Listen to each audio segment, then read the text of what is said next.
केदार काळे यांनी आपला नगराध्यक्ष पदासाठी उमेदवारी अर्ज भरलेला आहे, परंतु ते आपले कट्टर शिवसैनिक आहे, त्यामुळे त्यांना सांगितलंय की आता आपला अधिकृत शिवसेनेचा उमेदवार उत्तम घरत यांना शिवसेनेने उमेदवारी दिलेली आहे, त्यामुळे तुम्ही तुमची उमेदवारी मागे घेऊन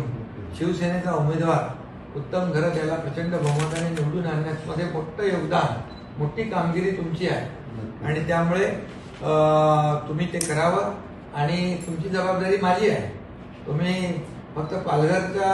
नगरपालिकेपुरते मर्यादित तुमचं नेतृत्व नाही, तर मला तर स्टेट लेवलला, जिल्हा लेवलला काम करण्याची संधी शिवसेना पक्ष देईल. शिवसेना हा कार्यकर्त्यांचा पक्ष आहे,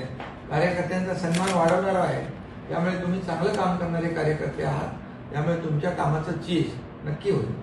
हा विश्वास तुम्हाला देतो. धन्यवाद सर, आपल्या आदेशाच्या बाहेर